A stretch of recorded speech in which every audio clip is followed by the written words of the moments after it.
Our next fellow, what an opening for this fellow, is a wonderful storyteller and a very gifted artist, a dear friend of ours, Clayton Buchanan.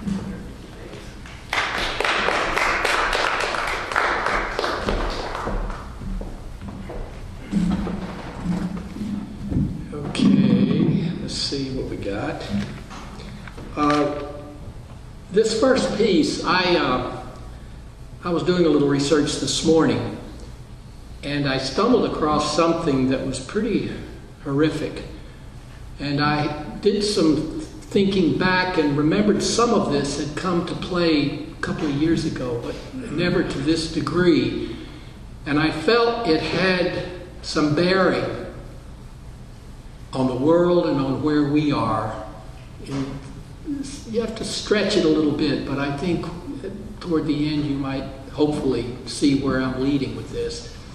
This piece is entitled, A Woman of Tomorrow.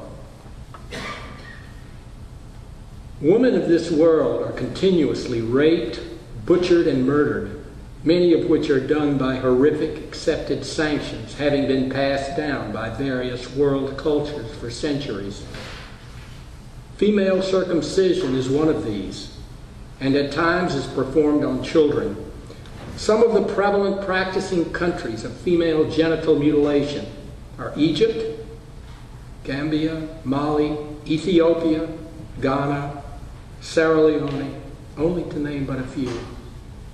Equal rights and pay in our country should be given and hopefully will be. Time will tell. But those other atrocities worldwide have to be recognized, overcome, and dealt with a caring, understanding hand. Domination by mankind in many countries has always been the impetus. You do what I say, when I say, to the degree I say, or suffer violent consequences. Do we recognize this unfairness, and are we diligent in moving forward to worldwide equalization and global happiness?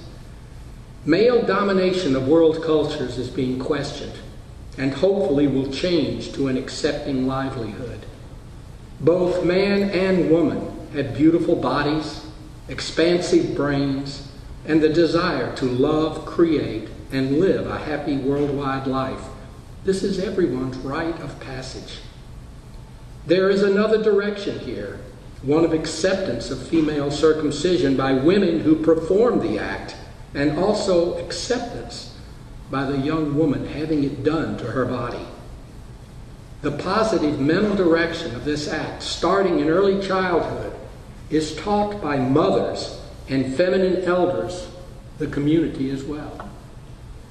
Some of these female circumcisions are actually performed on the wedding day of the young woman. Because of this acceptance by the female members of these cultures, the outreach organizations for change are trending lightly, realizing the long path ahead to change this mental physical approach, but giving up they will not do. These girls and women deserve a better, broader, happier life. But we, as a different culture, need to open ourselves to understand why and when these differences have occurred, and somewhat openly accept these differences as part of an expanding world education. Change is a reality for us all. We need to prepare ourselves for its inevitability, and we all will benefit. Press that one. This next piece,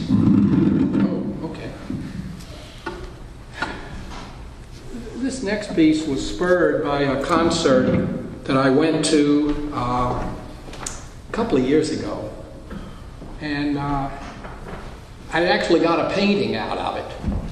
And this piece is entitled B.B. King Remembered.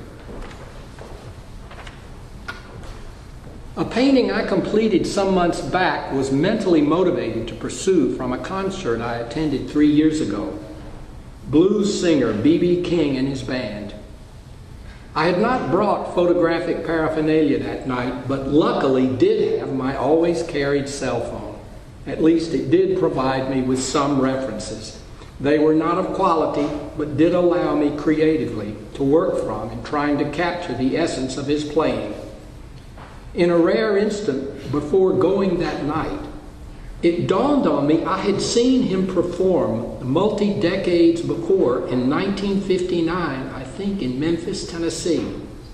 His outdoor evening performance that date was set before a propeller-driven B-17 World War II bomber, honoring veterans of that war.